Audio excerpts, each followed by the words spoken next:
ಇವತ್ತು ಮೊಟ್ಟೆ ಗ್ರೇವಿ ಹೇಗೆ ಮಾಡ್ಕೊಳ್ಳೋದು ಅಂತ ತೋರಿಸ್ಕೊಡ್ತಾ ಇದ್ದೀನಿ. ಇದು ತುಂಬ ಸುಲಭ ಮಾಡ್ಕೊಳ್ಳೋದಕ್ಕೆ, ತುಂಬ ಟೇಸ್ಟಿಯಾಗೂ ಬರುತ್ತೆ.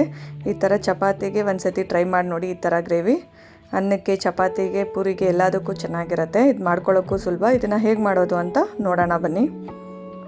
ನಾನಿಲ್ಲಿ ಪ್ಯಾನ್ನ ಕಾಯಕ್ಕೆ ಇಟ್ಕೊಂಡಿದ್ದೆ. ಅದಕ್ಕೇ ಒಂದು 4 ಟೇಬಲ್ ಸ್ಪೂನ್ ಆಗೋಷ್ಟು ಎಣ್ಣೆನ ಸೇರಿಸ್ಕೊತಾ ಇದ್ದೀನಿ. ನೋಡಿ, ಎಣ್ಣೆ ಕಾಯ್ತಾ ಇದೆ. ಇದಕ್ಕೇ ಈರುಳ್ಳಿನ ಸೇರಿಸ್ಕೊತಾ ಇದ್ದೀನಿ. ಒಂದು ದೊಡ್ಡ ಸೈಜ್ ಈರುಳ್ಳಿನ ಈ ಥರ ಸಣ್ಣದಾಗಿ ಕಟ್ ಮಾಡಿ ಸೇರಿಸ್ಕೊತಾ ಇದ್ದೀನಿ. ಈಗ ಈರುಳ್ಳಿನೆಲ್ಲ ಚೆನ್ನಾಗಿ ಫ್ರೈ ಮಾಡ್ಕೋಬೇಕು. ನೋಡಿ, ಈರುಳ್ಳಿಯಲ್ಲಿರೋ ಹಸಿ ವಾಸನೆ ಹೋಗೋ ಗಂಟನೂ ಚೆನ್ನಾಗಿ ಹುರ್ಕೋಬೇಕು. ಇದಕ್ಕೇನೆ ಈಗ ನಾನು ಕರಿಬೇವನ್ನ ಸೇರಿಸ್ಕೊತಾ ಇದ್ದೀನಿ. 1-2 ಕಡ್ಡಿ ಆಗೋಷ್ಟು ಕರಿಬೇವನ್ನ ಹಾಕ್ಕೊಂಡಿದ್ದೀನಿ. ಈಗ ಎರಡನ್ನೂ ಚೆನ್ನಾಗಿ ಹುರ್ಕೊಳ್ಳೋಣ. ನೋಡಿ, ಈರುಳ್ಳಿ ಎಲ್ಲ ಚೆನ್ನಾಗಿ ಸಾಫ್ಟಾಗಿ ಕಲರ್ ಚೇಂಜ್ ಆಗಬೇಕು, ಅಲ್ಲಿ ಗಂಟನೂ ಚೆನ್ನಾಗಿ ಹುರ್ಕೋಬೇಕು. ನೋಡಿ, ಈರುಳ್ಳಿ ಎಲ್ಲ ಸಾಫ್ಟ್ ಆಗ್ತಾ ಇದೆ. ಈಗೆಲ್ಲ ಒಂದು ಸತಿ ಮಿಕ್ಸ್ ಮಾಡ್ಕೊತಾ ಇದ್ದೀನಿ. ಈಗ ಇದಕ್ಕೇ ಶುಂಠಿ, ಬೆಳ್ಳುಳ್ಳಿ ಮತ್ತು ಹಸಿಮೆಣಸಿನ್ಕಾಯಿ ಪೇಸ್ಟ್ನ ಸೇರಿಸ್ಕೊತಾ ಇದ್ದೀನಿ. 1-2 ಟೇಬಲ್ ಸ್ಪೂನ್ ಆಗೋಷ್ಟು. ಈಗ ಇದನ್ನು ಅಷ್ಟೇ ಚೆನ್ನಾಗಿ ಫ್ರೈ ಮಾಡ್ಕೊಳ್ಳೋಣ. ಅದರಲ್ಲಿರೋ ಹಸಿ ವಾಸನೆ ಹೋಗಬೇಕು. ಶುಂಠಿ, ಬೆಳ್ಳುಳ್ಳಿ ಮತ್ತು ಹಸಿಮೆಣಸಿನ್ಕಾಯಿ ಹುರ್ಕೊಂಡಿದ್ವಲ್ಲ, ಆ ಹಸಿ ವಾಸನೆ ಹೋಗೋ ಗಂಟನೂ ಎಣ್ಣೆಯಲ್ಲೇ ಚೆನ್ನಾಗಿ ಹುರ್ಕೋಬೇಕಾಗತ್ತೆ. ನೋಡಿ, ಇದನ್ನು 1 ನಿಮಿಷಗಳ ಕಾಲ ಚೆನ್ನಾಗಿ ಹುರ್ಕೋಬೇಕು. ಈಗೆಲ್ಲ ಒಂದು ಸತಿ ಮಿಕ್ಸ್ ಮಾಡ್ಕೊತಾ ಇದ್ದೀನಿ. ನೋಡಿ, ಚೆನ್ನಾಗಿ ಫ್ರೈ ಆಗಿದೆ. ಎಣ್ಣೆ ಎಲ್ಲ ಸಪ್ರೇಟಾಗಿ ಬಿಟ್ಕೊತಾ ಇದೆ. ಈಗ ಇದಕ್ಕೆ ಟೊಮೊಟೊನ ಸೇರಿಸ್ಕೊತಾ ಇದ್ದೀನಿ. ಇಲ್ಲಿ ನಾನು ಒಂದು 3 ಟೊಮೊಟೊನ ಈ ಥರ ಸಣ್ಣದಾಗಿ ಕಟ್ ಮಾಡಿ ಸೇರಿಸ್ಕೊತಾ ಇದ್ದೀನಿ. ನೋಡಿ, ಈಗ ಟೊಮೊಟೊನೂ ಅಷ್ಟೇ ಸಾಫ್ಟ್ ಆಗೋ ಗಂಟನೂ ಚೆನ್ನಾಗಿ ಹುರ್ಕೋಬೇಕು. ಈಗ ನೋಡಿ, ಎಲ್ಲ ಒಂದು ಸತಿ ನಾನು ಮಿಕ್ಸ್ ಮಾಡ್ಕೊತಾ ಇದ್ದೀನಿ.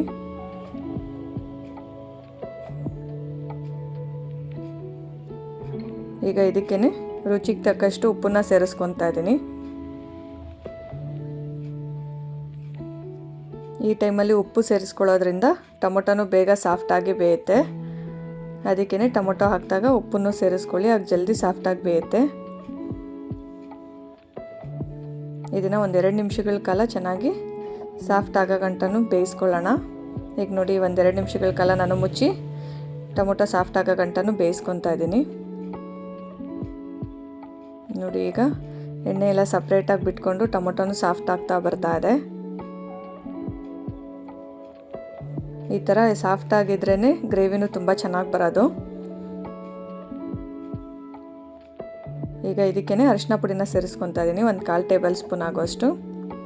ಹಾಗೆ ಗರಂ ಮಸಾಲಾನ ಸೇರಿಸ್ಕೊತಾ ಇದ್ದೀನಿ. 1 ಟೇಬಲ್ ಸ್ಪೂನ್ ಆಗೋಷ್ಟು. ಇದಕ್ಕೇ ಚಿಲ್ಲಿ ಪೌಡ್ರನ್ನ ಸೇರಿಸ್ಕೊತಾ ಇದ್ದೀನಿ. ಅದು ಅಷ್ಟೇ 1 ಟೇಬಲ್ ಸ್ಪೂನ್ ಆಗೋಷ್ಟು. ನಾವು ಆಲ್ರೆಡಿ ಹಸಿಮೆಣ್ಸಿನ್ಕಾಯಿನ ರುಬ್ಬಕ್ಕೆ ಹಾಕ್ಕೊಂಡಿದ್ವಲ್ಲ ಶುಂಠಿ, ಬೆಳ್ಳುಳ್ಳಿ ಪೇಸ್ಟ್ ಜೊತೆ, ಅದಕ್ಕೇ ಖಾರ ನೋಡಿಕೊಂಡು ಸೇರಿಸ್ಕೊಳ್ಳಿ. ಇದನ್ನು ಚೆನ್ನಾಗಿ ಹುರ್ಕೊಳ್ಳೋಣ. ಈಗ ಪೌಡ್ರೆಲ್ಲ ಹಾಕಿದ್ವಲ್ಲ, ಅದೆಲ್ಲ ಹೊಂದ್ಕೋಬೇಕು ಗ್ರೇವಿಗೆ, ಆ ಥರ ಮಿಕ್ಸ್ ಮಾಡ್ಕೊಳ್ಳಿ. ಈಗ ಇದಕ್ಕೇ ನೀರನ್ನ ಸೇರಿಸ್ಕೊತಾ ಇದ್ದೀನಿ.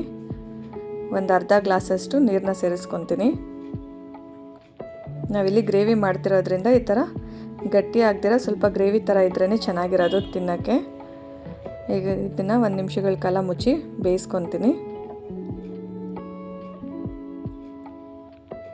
ನೋಡಿ, ಈಗ ಗ್ರೇವಿನೂ ಚೆನ್ನಾಗಿ ರೆಡಿಯಾಗಿ ಇಗ್ತಾ ಇದೆ. ಈಗೆಲ್ಲ ಒಂದು ಸತಿ ಮಿಕ್ಸ್ ಮಾಡ್ಕೊಳ್ಳೋಣ.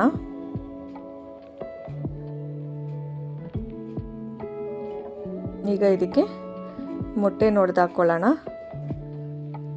ನಾನಿಲ್ಲಿ ಈ ಥರ ಬೌಲಲ್ಲಿ ಹಾಕ್ಕೊಂಡು ಒಂದೊಂದೇ ಮೊಟ್ಟೆನ ಸೇರಿಸ್ಕೊತಾ ಇದ್ದೀನಿ. ನೀವು ಡೈರೆಕ್ಟಾಗೂ ಬೇಕಾದರೆ ಒಡೆದು ಹಾಕ್ಕೋಬೋದು. ಆಗ ಬೈ ಚಾನ್ಸ್ ಏನಾದರೂ ಇದು ಸಿಪ್ಪೆ ಹೊಡಿಬೇಕಾದ್ರೆ ಸಿಪ್ಪೆ ಏನಾದರೂ ಬೀಳತ್ತೆ ಅನ್ನೋದಕ್ಕೆ ನಾನು ಈ ಥರ ಒಡೆದು ಒಂದೊಂದೇ ಸೇರಿಸ್ಕೊತಾ ಇದ್ದೀನಿ.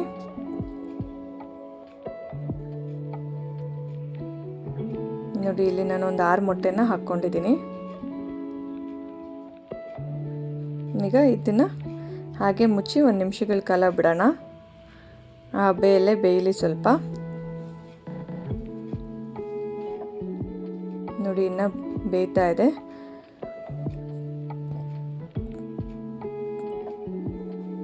ನೋಡಿ ಇನ್ನು ನಾನು ಮುಚ್ಚಿ ಬೇಯಿಸ್ಕೊತಾ ಇದ್ದೀನಿ.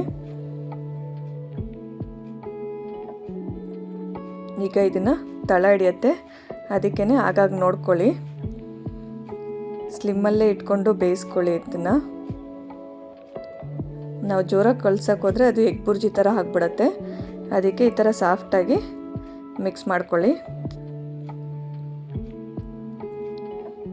ನೋಡಿ ಇದೆಲ್ಲ ಬೇಯ್ತಾ ಇದೆ. ಇನ್ನೊಂದು ನಿಮಿಷಗಳ ಕಾಲ ಮುಚ್ಚಿ ಬೇಯಿಸ್ಕೊಳ್ಳೋಣ.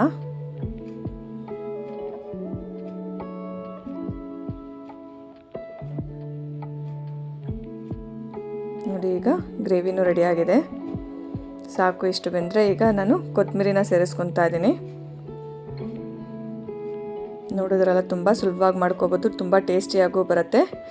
ಇದೇ ಥರ ಸಿಂಪಲ್ ರೆಸಿಪಿಗಾಗಿ ನನ್ನ ಚಾನಲ್ನ ಸಬ್ಸ್ಕ್ರೈಬ್ ಮಾಡ್ಕೊಳ್ಳಿ, ಹೀಗೆ ಸಪೋರ್ಟ್ ಮಾಡ್ತಾಯಿರಿ.